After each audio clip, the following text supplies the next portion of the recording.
All right, this week we're going to start looking at vectors that are in 3 dimensions. So like here we have vector A, which is A1, A2, A3, vector B, which is B1, B2, and B3. So instead of having the two components like the ones that we worked with before we left on this long month off, they have 3 parts to them. So we can still do some of the same things that we did before, where we can find the magnitude of a vector. So the magnitude of the vector is going to be the square root of the first component squared plus the second component squared plus the third component squared. Should be A3, right? And then we're going to take the square root of that whole thing. So that's the magnitude of A.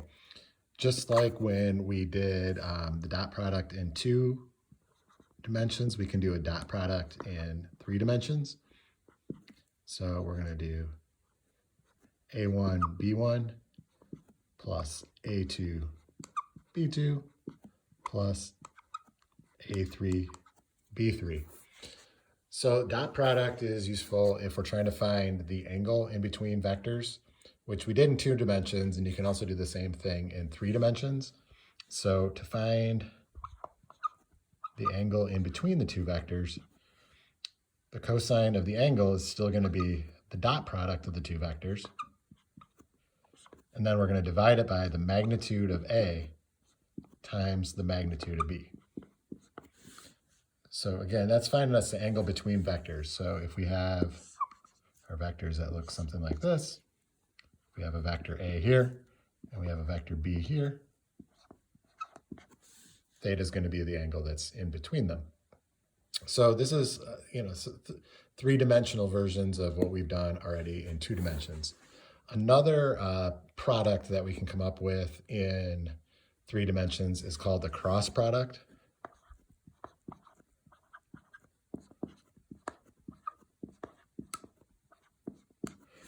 Now, if you take like a higher level physics class, you take like Calc 2, then cross product, you're going to go into maybe a little bit more detail about where this comes from.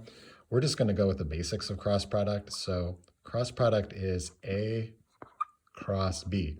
And when you cross 2 vectors, you're going to end up with another vector. So cross product here, the first component is going to be A2 B3 minus A3 B2. To get the second component, you're going to do A3 B1 minus A1 B3. And then the third component, you're going to do A1 B2 minus A2 B1. So yeah, that's like ridiculously long, right? So if you notice that in the first component, we have the 2 and the 3. In the second component, we're missing a 2. And in the third component, we're missing a 3. And so there's a little bit of a pattern to it, at least. This, we're just trying to learn some things, trying to pick it up. So it's not really something you have to memorize. You could always have that out in front of you if you're trying to figure that out. In terms of what the cross product does, the cross product gets us a vector that is perpendicular to both A and B.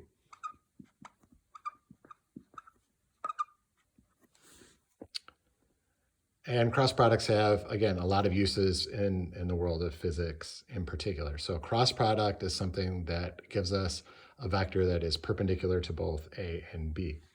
Another thing that you're going to be looking at a little bit here is a line in 3 dimensions.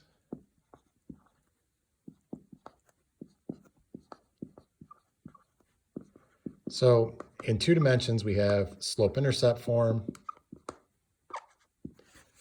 and we have point-slope form. That's how we work with lines in 2 dimensions. If we're in 3 dimensions, it's a little bit harder to define what the slope is. And so we're going to be given a point on the line.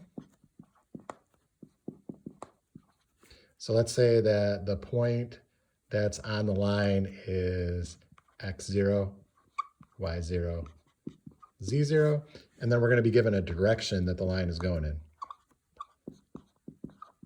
So the direction is going to be a vector. So we have a vector here, ABC.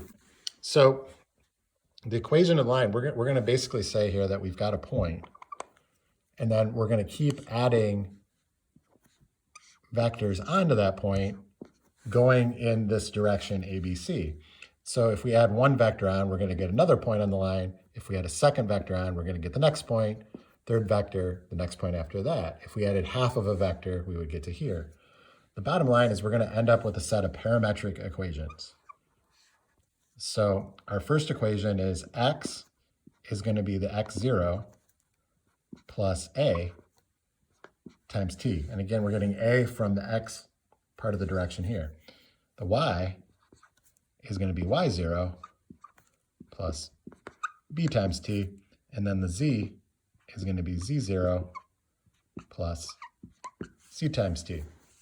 So this would be a set of equations that would produce a line that starts at the point x0, y0, z0 and goes in the direction a, b, c.